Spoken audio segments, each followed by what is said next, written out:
Welcome to Moments with Marianne. I'm so delighted we're spending this time here today.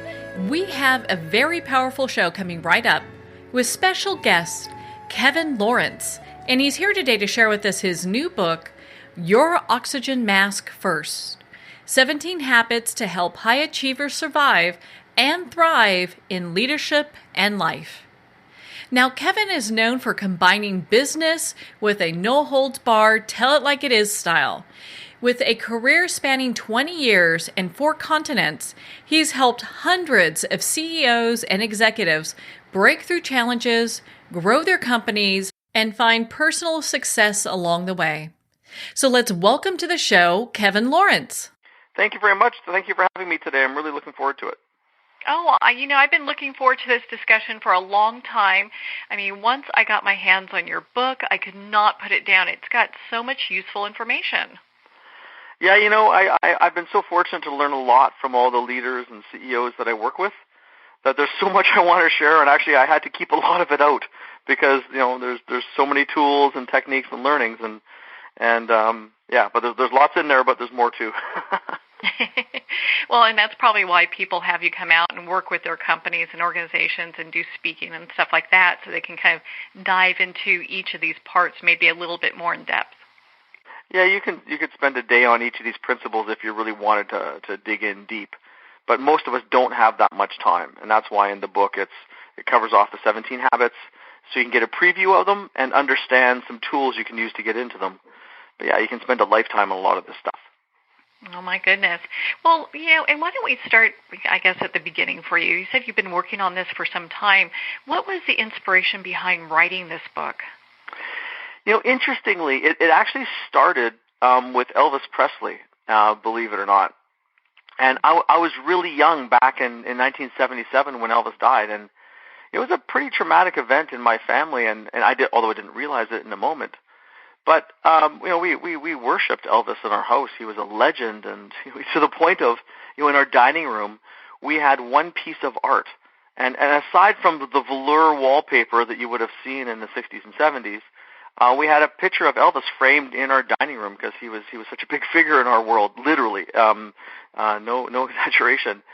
And when he died, I was a young kid, and it shocked me because I'm like, hey, he's famous, he's rich. He has a mansion. He has an airplane, and he's a rock star. He's got it all. But how come he basically, destroyed his life and destroyed himself? And it perplexed me. And as I went on throughout my life, I was always fascinated, probably because of that initial shock, fascinated why really successful people who had it all, because, our family didn't have it all. We were, we kind of scraped by. And when I see these people who had it all and lived what we would call the American dream, but then they ended up destroying their life or ending their life early, I didn't get it. And as I got into the world of business, I started to see similar things, but nobody was talking about it. So after 20-something years of being in boardrooms most days of every week, working with leaders and CEOs to work out their problems of the company, I just started to see continually that people were destroying themselves in the process, and many people were paying way too big a price, way too big a price for it with their own personal pain. And it's made me very curious about it, and that's why I've been studying it intently. Probably since, really intently since I was 24, because that was the first time I completely destroyed myself. And ever since, learning about it, for my own recovery, and what I can do to help other people who seem to struggle with these same things. It's interesting because, I've been in sales. I was a VP of sales and had 100 people reporting to me all across the U.S., and it's high demand. Oh, yeah. So you're available 24/7, and the burnout after a few years, is pretty high. It's predictable and high. Mm-hmm. There's a study, I don't have the exact stats top of mind, but it's a majority of executives have some form of burnout at any given time. And burnout, there's a spectrum of it, right? From just fatigue through to serious, mental breakdown. But there's a lot of wear and tear on people, and it's not just executives, although that's what I focus on most in my world. It's lots of people.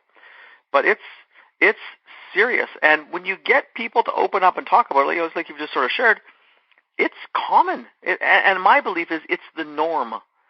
Everyone is going to get burnt out, cooked, worn out, whatever you want to call it, every 3 to 5 years for most people. For some really driven executives, it's more frequent. And unfortunately, the part that really makes me passionate about this is really good people who are incredibly dedicated to their work end up losing their careers and sometimes losing their lives or their businesses because they push themselves so hard without the right tool set to support it, and that's what causes them to implode. Oh, I would agree. I can remember one year just working insane hours. I was probably working 14, 16 hours a day. And, of course, you hit those top tiers as a producer. And it's interesting. And then, the corporate office would come back and say, oh, you guys did so great. Now we're going to add an increase to what you did last year by 10%. And I'm like, I'm done. I just about killed myself doing this. Exactly. And the truth is, and one of the things I share in the book is that basically what we do is we succumb to our own success. And that's the root of the problem. These are highly committed, high-performing people. And it's no different than, we're really passionate about hiking. And we master the local hills and mountains in our areas, and we know the trails, and our endurance is good and everything. And then all of a sudden tomorrow, hey, let's climb Everest on Saturday. And it's like we're really good hikers, but we're just not prepared, both physically, mentally, or equipment-wise, or experience-wise, to summit Everest. But then we just go and start doing it anyways. Because, hey, we did the hills in our backyard, we should be able to do Everest. And it's not like that we couldn't summit Everest. It's just that with the tools and the approaches we have, we're not ready or capable yet. So for a lot of people, and if you take your example, of course you can produce 10 times as much as you did, but you need different tools and structures and insights to be able to do that.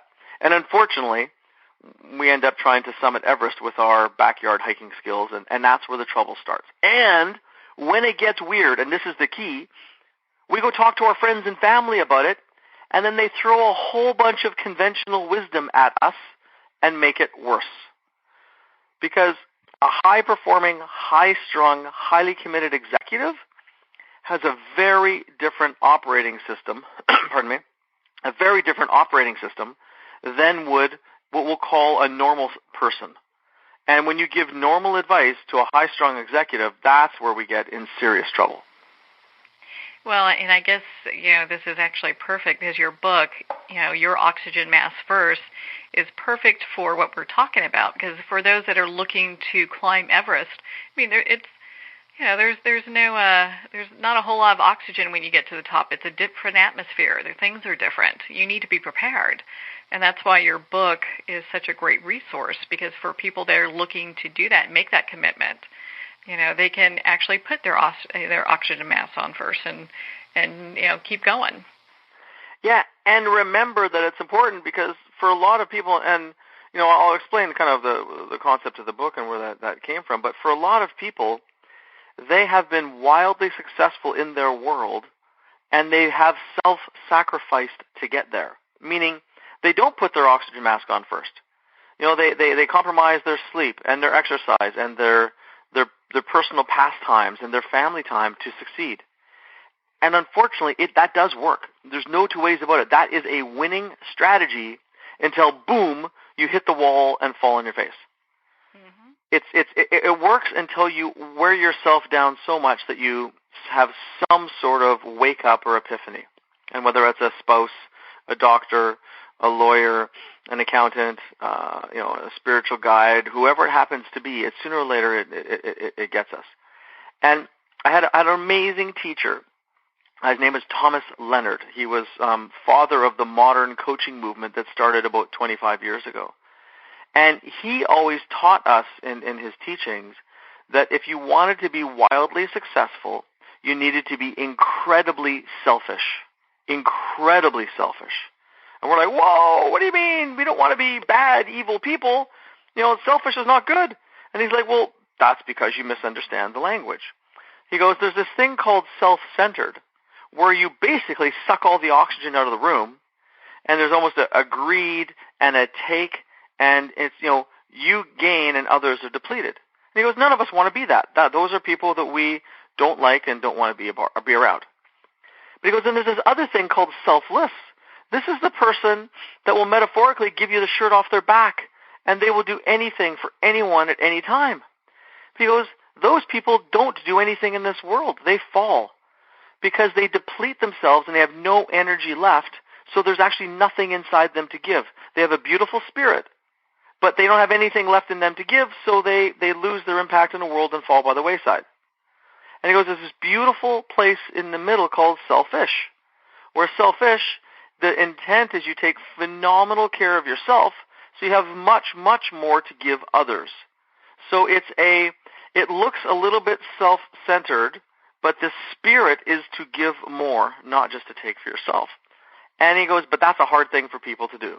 When you have, work commitments and family commitments and other people's expectations, learning to master taking care of yourself is an art and a commitment. And that's where this oxygen mask first came from, is that teaching people that you need to take phenomenal care of yourself if you want to continue to give your best to your work and your family and your friends and your community. But unfortunately, a lot of people have been programmed with, quote, conventional wisdom to do otherwise. And, people are trying to be, a servant leader, which I love the concept of, but it's conditioning people with some very dangerous belief systems. Well, it's really interesting because you do hear that thrown around quite a bit. And Mm-hmm. I know in your book you talk about, and you've kind of touched on this already, that most advice is nonsense. Mm-hmm. And so where do you come up with it? It's nonsense. Is it just because it's a lot of stuff that maybe makes us feel good, that's not really, appropriate for a work situation? What are your thoughts about that? So I look at it from the context of super high committed, what we would call A-player, high-performing leaders. That's the world I work in. So I go back for normal people. Normal people would not be working 14 hours a day for a year, right? Normal people would not miss their kids' birthdays or special family celebrations for work. Normal people would not go on an airplane almost every week to do their work. So for this group of really high-committed, high-performing leaders, much of the advice out there is written for the masses and for people in the normal spectrum. And as I say respectfully, some of us are a bit more like freaks of nature, and that doesn't work. No different than in the world of horses. How you would train and treat and deal with a thoroughbred racehorse going to the Kentucky Derby is different than the horse you would have out on your recreational farm. They're both horses. It's just they're using their abilities at a much different level. I'll give you one of my favorites. One of the ones that drives me crazy is this thing called work-life balance. Oh, you need to have work-life balance. Well, that is insane. It's not even possible if you're a high-performing leader. And it's actually not even what you want, typically. Work-life balance is this creates this notion of this calm and things go well and it's, equalized and, everything flows nicely. Most high-performing leaders would be bored with that. They would more likely want to go to an amusement park and go on the crazy roller coaster or have some sort of adventure. They don't even want work-life balance in the first place. Never mind the fact that it's impossible to achieve. So for a lot of the people that I work with, the notion of work-life balance that comes up, it makes them feel guilty, makes them kind of feel ashamed that they don't have it and feel less than, when in reality they need to think differently. What I talk about in life, I say in my book, is I throw that concept away. Impossible, not going to happen. But there's this thing called work-self-life passion, which is taking that oxygen metaphor again, and if you have 100 units of your best oxygen in a week, do you allocate it in the way that you want between work, self, and life? Because you got to start with, in work-life balance, there is no self. Well, if you balance your work and your life and don't take care of yourself, you're going to have a catastrophe on your hands because you will implode. So you got to put yourself back in the equation. So, for example, for me and myself and my belief about most humans is that we need about 10% of our best oxygen or our best energy to keep ourselves strong and resilient. And it's not time, because time doesn't equal quality. It's just, you can have quality time with your family and friends in 15 minutes or an hour, but you could spend 10 hours with them and have no quality at all. So it's about best energy. So if we need, 10% of our best energy every week to take care of ourselves and make ourselves strong and resilient and fulfilled, and then you can dedicate other energy to the other parts of your life. So it's a smarter way to look at the equation, and it's doable. So for me, this time of year is very busy for me with my clients I'm traveling to all around the world. So I would generally have 10 to 15% of my best energy for myself at this time of year. About 15% for my family, and 60% for my work during a busy time. In the summer, I would have probably 25% of my energy for myself, 25% for my family, and then 50% for work, because it's a time when I take a bunch of time off. So getting to this notion of work, self, and life and how you allocate your energy is it's a way healthier framework, and it gets you to think about and put your energy in the right areas. That's so true, because I know a lot of top performers, if they get into if they're handed a book that talks about work-life balance, they pretty much will throw them away, because it's all about work for them, It is. Hitting those goals and performing well. It is, and for them, the challenge, again, I am one of them, and it sounds like you're one of them, I got stuff to do in this world. I want to impact 1 million liters a month. I want to share what I know because it helps people. It's not what I do is not conventional wisdom. It's a little bit more extreme and tiered or designed for more extreme personalities. But for a lot of people, they don't want perfect balance. They don't want to just put in your hours and then come home and relax. They want to accomplish stuff in their world, and that's okay for them. Other people don't want it. Perfect. You go run your life the way you want to run your life.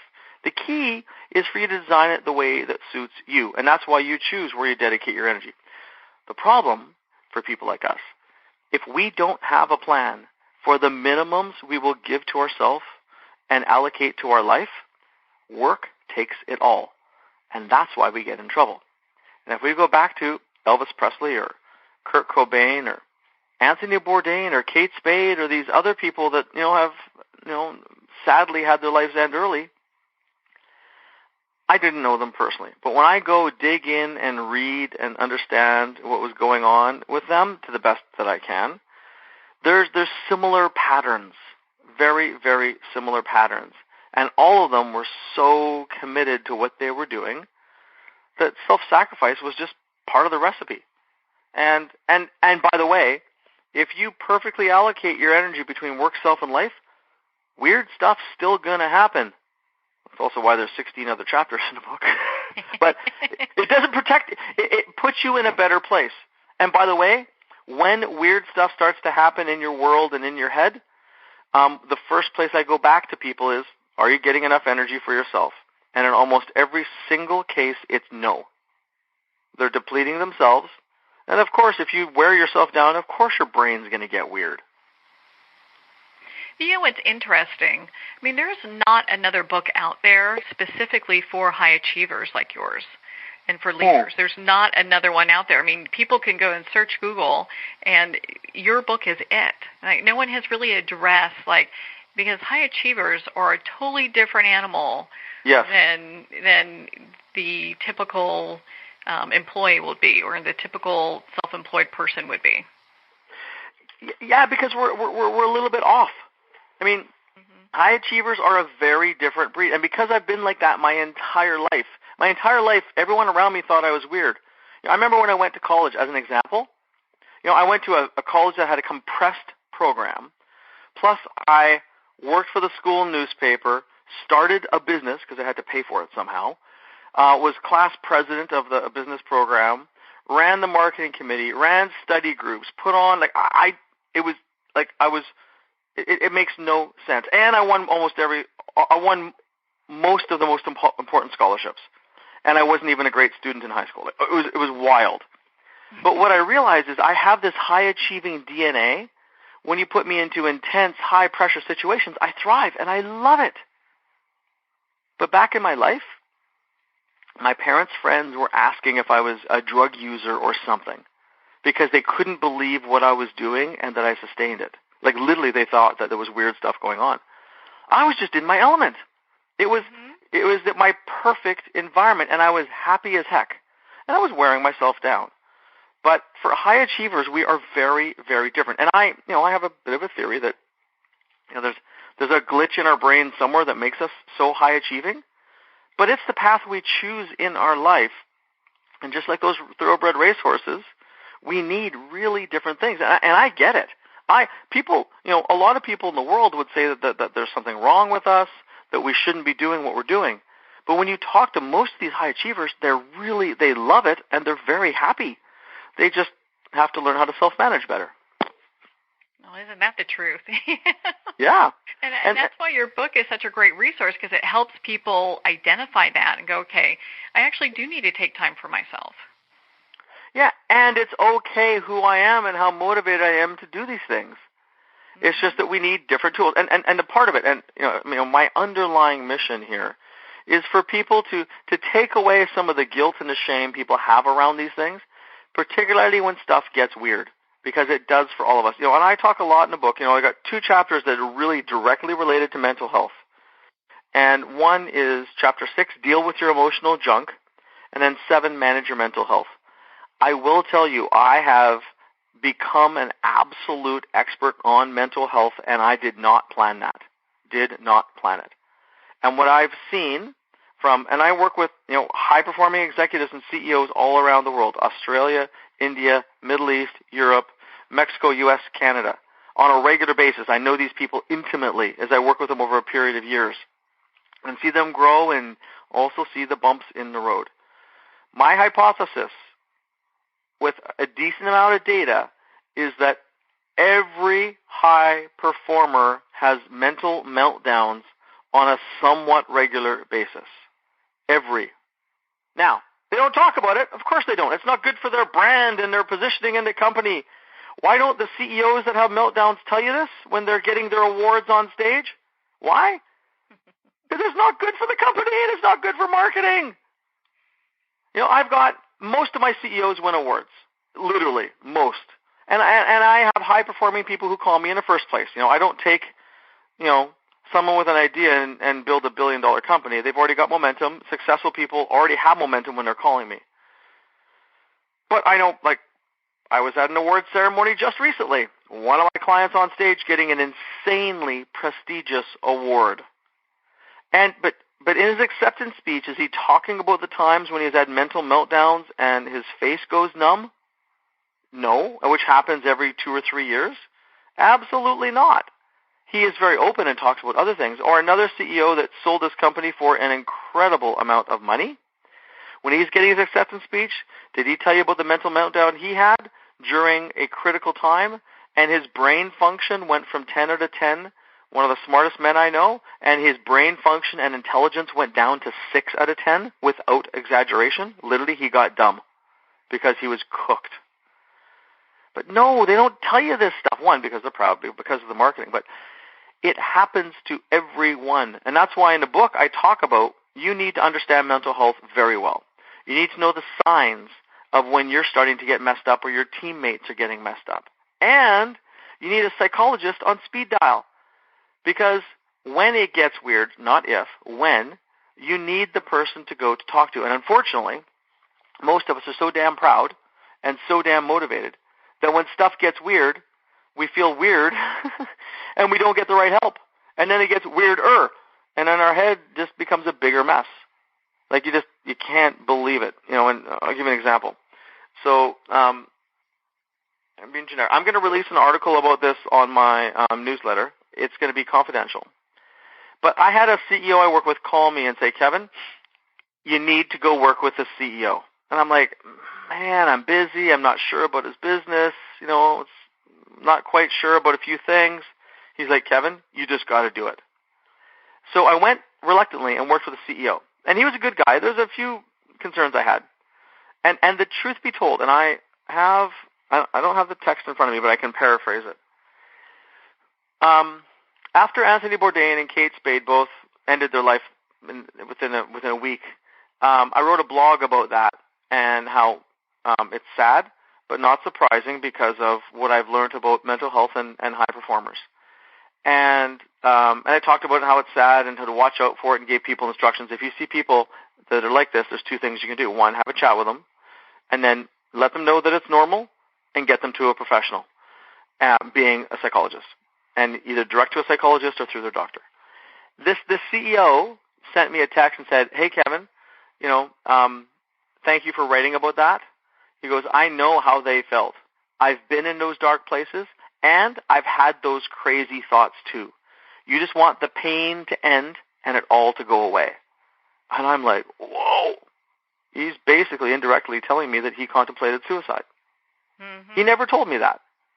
Later, I had my writer that I work with do an interview with him and interviewed him to get the full story so we can do an anonymous case study and share it with other leaders. He told me that I told her, because people don't always tell you in the moment because this is sensitive stuff, that at one point he was losing his mind and he was actually contemplating suicide. He had pulled over to the side of the road and called me. So I'm like, hey man, how's it going? And we had our little chat. I did not know this.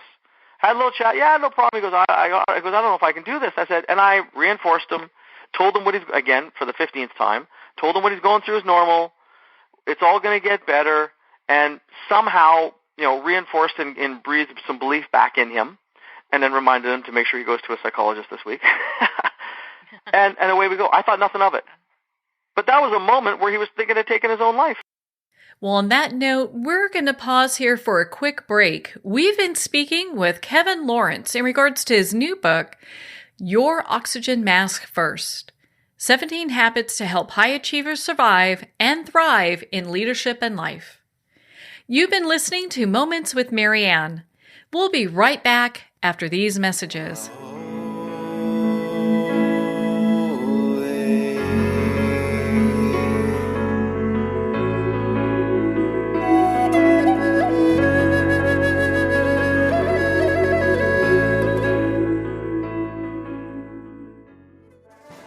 Internationally recognized and award-winning author Judy Goodman works and teaches outside the box of limited thinking. Working with people from every walk of life, her goal is to empower you to be the best you can be, no matter what the challenge is. Born with the gift of seeing beyond our normal vision, she has an extraordinary gift of working with every challenge. Teaching beyond conventional wisdom, her work is described as life-changing. Visit judygoodman.com. That's judygoodman.com.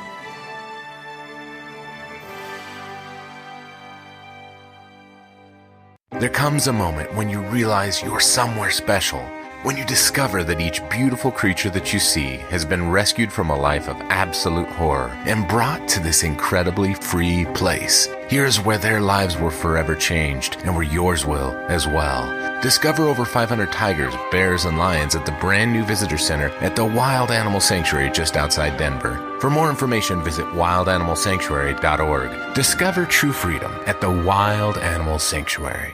Have you ever had the sense that your thoughts might actually be doing something? Ancient secrets of manifesting have been masterfully revealed in the award-winning book Manifesting 1-2-3 by Ken Elliott. For the first time, the author's experiences and stories in this book describe exactly how your thoughts can create anything. You've been doing this all your life, but it's never been fully explained for you until now. Visit manifesting123.com for more information today. Manifesting123.com.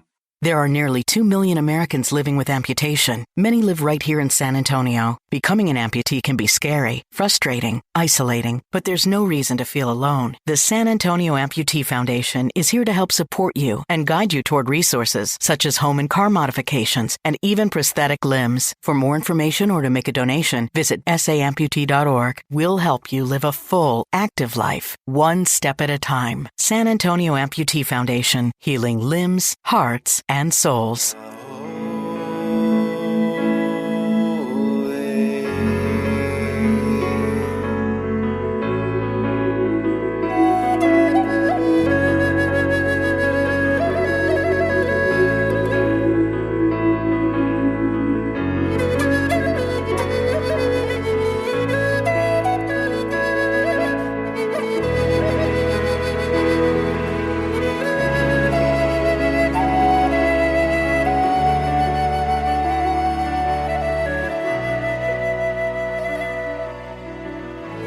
Welcome back to Moments with Marianne. We're here today with special guest Kevin Lawrence, and he's sharing with us his new book, Your Oxygen Mask First: 17 Habits to Help High Achievers Survive and Thrive in Leadership and Life. Now, Kevin, before we went for break, we were talking about the importance of mental health for high achievers. And you were sharing with us a very touching story about someone you were working with who was thinking of taking his own life. Yeah, literally, one of the strongest people I've ever met. And if you met this person in public and talked to them, you would never, ever, ever think that a person like this would, one, have a mental meltdown like that, or actually consider taking his own life. Like, he's just as tough and as smart as they get. So the point of all of this is that this happens to us, but we need to understand mental health. And there's a tool that if you don't have my book, it's in the book. Otherwise, go online and look up the Mental Health Continuum. It's put together by mental health associations in different parts of the world in slightly different forms. But it basically, when you read the symptoms, it helps you to assess where you or someone in your world is at. And it goes from green, yellow, orange, and red. And my belief and my experience is that most high performers go from green, which is very healthy, all the way through to yellow and orange on a regular basis. It's normal for them. And when things get really, really rough, people will end up in that red zone. And in that red zone, you need professional help because you're in deep trouble. And the symptoms sort of escalate as you go from green to red in terms of sleep patterns. Sleep obviously gets worse. Socialization. People generally tend to withdraw more as they mentally get in worse shape, which is the opposite of what you actually need. There's a saying that the tribe heals, and you need the tribe, but then you isolate yourself from the tribe. Addictive behaviors increase as you get closer to as you get closer to red. It's a fascinating model because many times you will see people with bad behavior and you think they're bad people, when in reality, they're just in the orange or red zone in mental health and they're starting to lose it. And what they need is to get to an expert. So as I shared before, when people have mental health issues and it's starting to get to them and anxiety climbs up or stress gets to them and they get depressed or they get bad thoughts or lose faith or get negative, whatever it happens to be, the only solution is to get them to an expert. The expert is a psychologist through their doctor or directly. You can't help them. And the way it was explained to me is that if I have I fall when I'm skiing and break my leg and there's a compound fracture, is someone going to try to fix my leg? No. They call 911, get professional help, and I get taken care of at the hospital. Well, the same is true with mental health. Unfortunately, as friends or family, lots of us think we can help with mental health, and we give advice, which is absolutely wrong because you don't know what you're talking about, and you will, with an intent to help, you often make it worse. The only advice is, hey, this is normal. You will absolutely get better because people don't believe they will sometimes. Let's get you to a psychologist. Oh, geez, I don't know. Well, you can stand in the middle of a burning house, or you can get the fire department to put the fire out. Sitting here and doing nothing is not going to help you. Hey, do you want me to go with you? Go with them and to set up the appointment. Make the call with them. Go with them to their doctor. Whatever the heck it takes. Get them expert help, and things will always get better. So the mental health is something that it's incredible. And even for the highest performers that use all the tools in my book and stay on top of it, the mental health issues still come up sometimes because that's just life. Yeah, without a doubt. Well, and if you are prepared, if you are not only looking at your own mental health, but those of the people that are around you in a work situation, it helps you to be able to help them. Yes, and that's the way that my book is designed. It's a set of tools to make you a dramatically more capable leader. And you can go then and help yourself and your people. Because, I'm talking about things as I'm talking to you about yourself. But this is all stuff that the people on your team need to handle. And even if we kind of switch the gears a little bit, one of the other major things is the chapter 10 in the book, which is called Make Yourself Useless. If you want to grow as a leader and handle 10 times the sales volume, well, you need to find a way to build a team so strong that they can basically deliver that result, and you lead and facilitate it. Again, but building a very strong team is a very challenging thing for lots of people to do. And there's lots of conventional wisdom about it and all this other stuff. The way I look at it is, if you want to be a real high-performing leader and have enduring success in your company, you need to think like a professional sports team. And on a professional sports team, only the best talent gets to stay on the team, period. And I love people. I'm compassionate as heck. But I've learned in business, if you want to have a high-performing team, you can only be loyal to performance. You can only be loyal to performance. And as one of the CEOs I work with who used to play very high-level hockey, he goes, Kevin, I finally get it. I can't have dead weight on the ice. I really might like this guy. I might like having a beer with this guy. He's a good friend. But when it comes to playing in the game, he's not good enough and he holds the team back. And I go, exactly, that's the deal.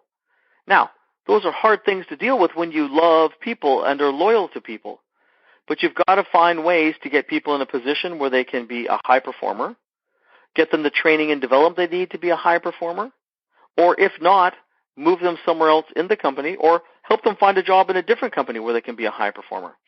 But that really affects a lot of senior leaders, is that they don't make the tough people decisions, and then that weight ends up climbing back up onto their shoulders instead of the person that should be doing the work. Again, it's common thinking, but in the people I work with, I'm relentless around you have to have a spectacular team, and it's not negotiable. Otherwise, you and the company suffer. Well, I think most people don't believe that they can actually develop a team with A players in it. True. That's mostly what their team is. I've heard managers say, corporate level managers say you have to love your Ducks and the Eagles the same, and it's like, no. And there you go. Look at that. Here's the thing, and I work with CEOs who want to build companies that scale very quickly, and there's a methodology that I've had a role in helping to create the most recent version of this other book called Scaling Up. But it's about companies that want to grow bottom line and top line at 20 to 30% per year. Right? This is not for the faint of heart. So if you've got a great little family business and you're happy with maintaining your business, you don't necessarily need to do these kinds of things. But if you want to scale a business at 20 to 30% a year and have, top quadrant bottom line, things like that, all that traditional HR theory, it drives me bonkers. And, a lot of HR leaders sometimes are very challenged by my beliefs and the way that I operate in companies. Because they have those theories of, you got to have your A's and your B's, and you should have a bell curve and all this other theory that it drives me bonkers. No, that's not what greatness is. You don't have a bell curve on a professional hockey team. You don't have a bell curve on the Olympics, right? Mm-hmm. You just take only the best, and the best. It's almost by the day or by the minute who's considered the best. So that's very hard for people to get their head around. So if you wanted to stick with that traditional corporate HR thinking, all the best to you. If it works for you, please, don't change it. Don't take my advice. But if you are a company that's scaling and it's getting hard, in almost every case, it's because your people systems and your people beliefs, it's rampant. And my observation, and again, I love people. I'm compassionate as heck, literally. But when I go into a company and start working with them, we usually have to make some very serious people changes because people are in roles where they can't win. And that's not fair to them either because they don't feel good. But the way that I think about it is it's an A to stay. An A being someone who fits the values and culture and consistently delivers the results. And in the companies I work with, our goals are to get 80 or 90% of the people there. And most companies have about 25% A players. That is the normal way of operating. We put systems in place to get that number north of 80. And it's a lot of work and it's hard, but then you have such a talented team that things happen much, much easier. And again, it's not for the faint of heart. And if it's not for you, that's okay. Decide what is for you, but strengthening your talent does make a huge difference and makes your life way easier and takes the stress off your shoulders. Well, I think most companies and corporations don't realize that they can actually strengthen the talent that they have. Yes. I mean, and it's just by, I think, additional education and motivation to move them forward. It is, it's interesting. I've been fortunate to help coordinate groups of CEOs to go and spend a couple of days with Jim Collins in his laboratory. It's a magical experience. The guy is unbelievable. But one of the things that Jim teaches in his work is that, you have to have the right people in the right seats. And sometimes when someone's not in the right seat, they can't perform. So sometimes you do have to move people around. And then sometimes the key decision is, should I develop this person or should I replace them? Mm-hmm. And that's the tough one where people get stuck. Because if people have the will and the desire to get better and you invest in them and they do get better, it's shocking how many people can improve. And it takes us to another chapter in the book, is Tackle Tough Conversations, chapter 14. I have seen, what I know, when a leader is not performing highly in their job, the first thing to check is, do they know? And normally you would assume they do, but has their leader or manager told them? And often the answer is no. You cannot believe how many meetings I've been in where we finally get the leader to share with the person what's missing, and they're shocked. So the starting point, and especially in Tough Conversations chapter, is a tool to help you with it, is to make sure these people know that they're not meeting the mark, and you map out a plan for them to get there with them. They would call it PIPs or performance improvement plans in some companies, lots of different versions, but generally they don't get used. And any tool that gives a person clarity about what's expected and then has a process to help them get there is the right thing to do. It's supposed to be what managers and leaders do, but it's often missed. And that's where HR leaders and I agree 100%. We need to make sure these people know they're not meeting the mark, and then try and help them get there. And I have an executive 3 weeks ago I was with. I won't say where, but it was in North America, and they were missing the mark.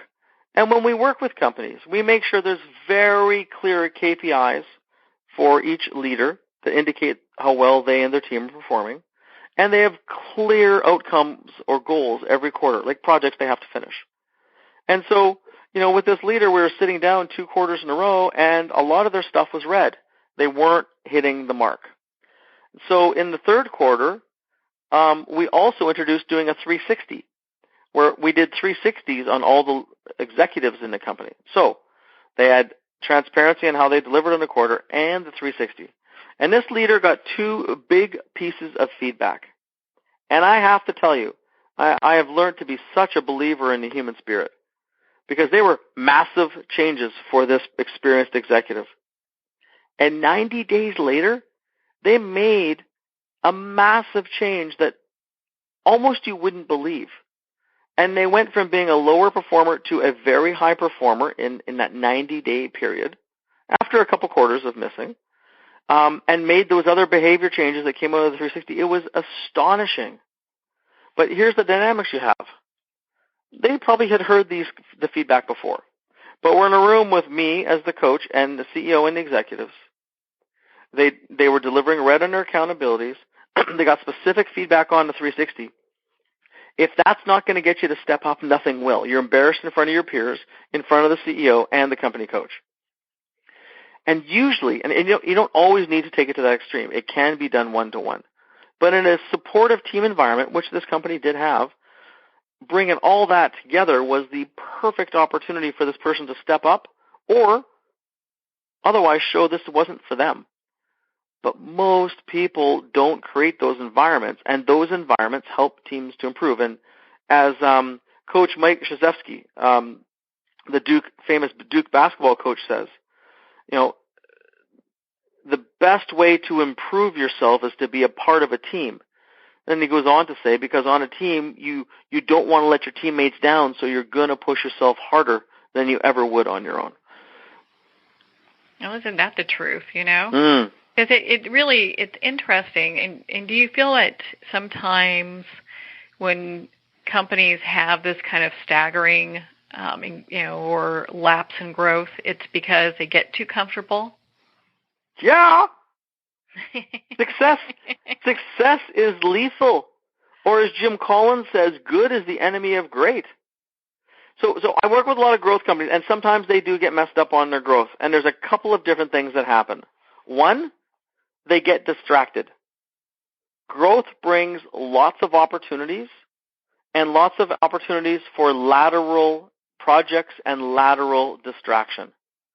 So I have seen when the CEO starts to get distracted with shiny new projects that don't directly drive growth, that changes the focus of the organization, so that can mess up the growth because you're not focusing on the drivers of growth. The other thing is success and people getting complacent and taking it for granted. I worked with one company that was having growth problems. They had grown 20-30% year on year for a decade, and then it stopped. And I remember I went to them and I said, what's going on? And we tried to dig into it, and this was 2006, and the economy was incredibly strong in North America, and they were blaming the economy. I'm like, no. As we dug in, I asked, well, how about the customers? How are the customers doing? Oh, they're great. They said, new customers and customer growth for us is like a tap. When we want more, we just turn on a tap and more comes out. And I'm like, ooh, that's a dangerous subject. That's starting to sound a little bit complacent. Mm-hmm. So I said, hey, well, do you have the customer feedback? Oh, yeah, we got lots of it. It's great. I said, awesome. And on the way out the door, they handed me the customer feedback. It was like spreadsheets printed out on multiple pages. So on the plane home, I started to read it, and I swear, like in the cartoons, you can see when the steam starts coming out of people's ears that they're so mad. That was me. Because I was only on page 1 of 20 of customer feedback, and the customers were screaming about issues. Oh, no. Yeah, screaming about 3 very specific issues. And this is a business that did many medium-sized transactions, like thousands of transactions a day of a couple $100. And so it turns out no one was paying attention anymore. They just assumed that it was great because they'd got complacent. They'd grown year on year, and they'd lost their obsession with taking care of the customer. So, yes, it happens a lot. And the worst thing, and I was talking about this yesterday, day before, with a group of leaders, is that when we get successful, as leaders, we personally get complacent in our own growth, and that is the lethal spot. So this is chapters in the book 16, Keep Going For It, and Learn Like Your Life Depends on It, which is chapter 8, so 8 and 16. And, the most successful leaders, because it's generally, when people hit their stride and really start to perform, on average, in their 30s into their 40s, people get an operating system and a rhythm and a way of working, and the second they think they've got it, and they don't keep tweaking that operating system, they're in deep, deep trouble. Now they're turning into a liability. So in those 2 chapters, one, the learning like your life depends on, is just literally continuing to expose yourself to new learnings and thinking, like stuff in my book. Keep going for it is even more important for some people, which is to continue to stretch your soul and put yourself in places where you're very uncomfortable. So it's to keep stretching yourself. And in the chapter, we get you to come up with what we call a stretch list. What are the things that we're going to do to keep you to stretch yourself? And a stereotypical is the 50-year-old executive who's been very successful, and then they stop putting in the extra hours, they stop taking any risk whatsoever, and then they just become all about managing the status quo. And that's just, not only is it toxic to a lot of companies, but it's lethal because they're operating based on a skill set that was relevant 10 years prior, and the world changes. So the company becomes stale because the individuals do, and I'll give you an example. So for myself, I continue to push myself on new things and learning new things. Our ego often wants us not to. Our ego wants us just to do what we're already great at. But even recently, last year, I live in Canada, up in Vancouver, and, hockey and skating is a part of the culture up here. But I'm not a great skater. And I have a colleague who used to play professional hockey. So on a Saturday morning, my son and I went out with her, and she taught us how to skate properly. And when you see professional ice skaters or hockey players, where they can go in and they can slide sideways, it's a stop, and they spray ice up in the air. Well, in 5 minutes, she taught us how to do that. And that's cool. It was really cool, and it was actually very easy when you learn from an expert. But as a guy in his 40s, and I'm there with my son and his 15-year-old son, do we really want to show up at a public ice rink and get skating lessons? Do I want to show up and get basic skating lessons? My ego doesn't want me to, but yet it's brilliant for my soul because I put myself in a place of vulnerability and a place of true learning, and I evolved a little bit that day. But most people won't allow themselves to do that, and then they get tight and complacent. It's really interesting because, people, if they're not willing to stretch and grow, they really do get left behind, especially in the age we're in now. Technology is, it's just hard to keep up with that. And if you're not ahead of the curve, you're behind it. Yeah, and, and one of the CEOs I work with, he's between his company called MAQ Software, Rajiv Agrawal, an awesome CEO. They got 500 employees. They're a partner to Microsoft, and they do some brilliant work. But for them, there's this thing called artificial intelligence and machine learning. It's a big deal. He's got himself and a bunch of executives, a bunch of them will be learning 3 hours a day, every day.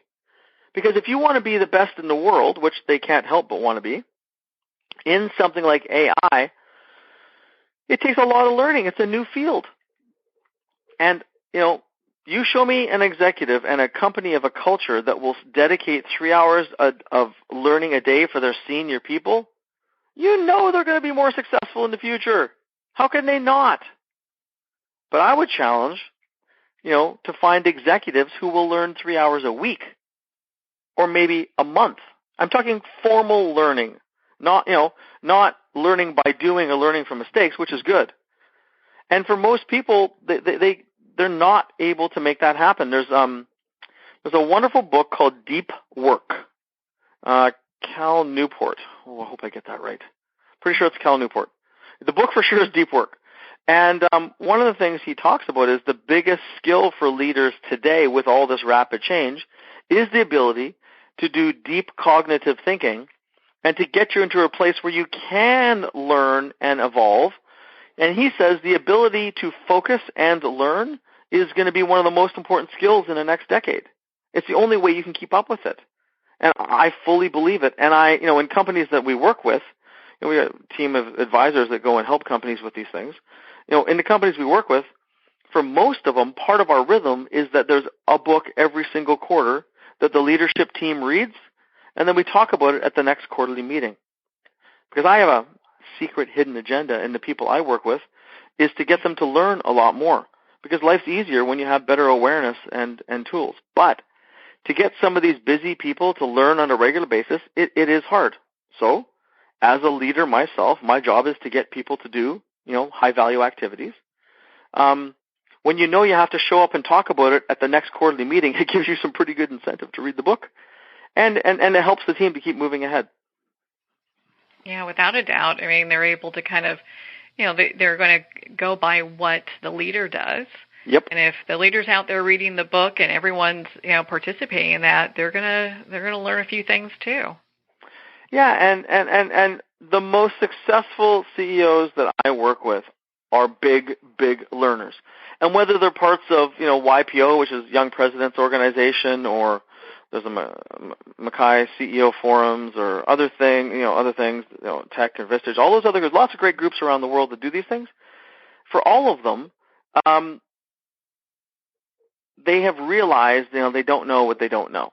And so that the learning is a big component of a lot of the best CEOs I work with, and it's the only way they can stay on top of it, because otherwise you do fall back. Now, learning alone isn't enough. You have to implement the stuff. So there are, to those of you out there who love to learn, but nothing ever changes, stop learning and go do something, because that doesn't work. But for a lot of people, they just don't know enough to be able to keep pushing ahead. Mm-hmm. Yeah, it's interesting. We used to get people I'd work with that say, well, I don't know everything. I need to learn everything. It's like, you know what? You're never going to learn all of it. So let's just get out there and start working, Exactly. And that's, and I talk about in the book on Learn Like Your Life Depends on It. There's two things to learn about. One is called strategic learning, and then two is personal fascinations. It's important to fuel your brain with what you're fascinated with personally, and whether you want to read novels or, it doesn't matter. That's important. But the strategic learning is, what is the area I need to master to be way more effective in my role? And truth be told, I've been doing it for 25 years. And when it comes to high-performing leaders executing better strategies to make companies grow and be profitable, I am a master. No two ways about it. But if you want to look in many other areas of learning, I am ignorant. Knowing history and what happened where in the world, I am about as weak as it could get. I get the concepts. I am not good at that. Science, I am so weak, it's not funny. And you can go through different aspects of the world. You could almost put me on the ignorant list, literally. Current events, I'm on top of current events in business that relate, and not even what's happening in companies, but just overall trends in business at a very high level, but day to day, ignorant. Some stuff around pop culture, almost ignorant, because all my stuff is obsessed with the people I work with and helping them to succeed, and I know more about that than majority of people in the world. But the areas that I'm ignorant, I have to be ignorant because I'm trying to master a certain area. And there's lots of other people around me that can help. For example, law. I get law very good at a conceptual level. But on the details of HR law and other things, you just pick up the phone. And that's another chapter in my book, which is Quadruple Your IQ, which is having what I call 14X advisors, is that you can be incredibly strong at your core skill, in my case, coaching CEOs and executives to scale companies and scale themselves. But then you have these 14X advisors, which are people that are experts in all these different areas that have successfully done what you want to do 14 times before. And that's a real important point, because I know all kinds of people to call to get things done, but they are not first-timers or second-timers. They are highly experienced pros. And if I can give one piece of advice to all the leaders in the room, when you got a problem, the first question you should ask yourself is, who would be the best person in the world I could talk to? Not who could I talk to. Who would be the best person? Who's already been through it and is a master? And unfortunately, we take advice from a lot of people in this world who are not masters, and then we wonder why we get ourselves in trouble. That happens way too often. Yep. Oh my goodness. Well, Kevin, we could talk for hours on your book. You're such a wealth of information. Where can people connect with you and learn not only more about your book, but be part of your community? Mm-hmm. The best place to go is lawrenceandco.com, LAWRENCEANDCO.com. You can also search up Coach Kevin and it'll get you there. You get more information on the book itself, and our company and how we can help. And, it's if you're a growing company that needs guidance to help you to continue to scale or you hit a rough spot, that's what we do. And we have a team of other advisors that we know all around the world that have great tools and frameworks that help as well. So, yeah, lawrenceandco.com. There's a newsletter there, lots of additional resources, videos, details on all these chapters in the book. There's videos and other resources there as well. And there's a free assessment you can do just to see where you stand in terms of your own oxygen mask and putting yours on first. Well, hey, that's such great resources and great advice there. And, of course, your book, Your Oxygen Mask First. People want to pick up their own copy. Kevin, thank you so much for taking the time to be on the show with us here today. Yeah, thank you. It's a lot of fun, and I love sharing these things. And, the last thing that I'll leave people with, and, myself and Marianne and other people in the world, all we want is good things for ourselves and to make things happen in the world. So my recommendation is, when something doesn't work right, just find a way to reach out for a specific tool that can help you. And if you can't find it, ask someone who's already been through that same challenge and come successfully out the other side. Well, thank you, Kevin. It's been such an honor to spend this time with you, and of course to talk about your new book, Your Oxygen Mask First. 17 Habits to Help High Achievers Survive and Thrive in Leadership and Life. Again, you can pick up Your Oxygen Mask First at Barnes & Noble, Amazon, and all indie bookstores. If you'd like to connect with Kevin, you can at his website, lawrenceandco.com, at the link below. Well, we're at the end of our time today. I would like to thank everyone for tuning in. You're listening to Moments with Marianne. And remember, make every moment count.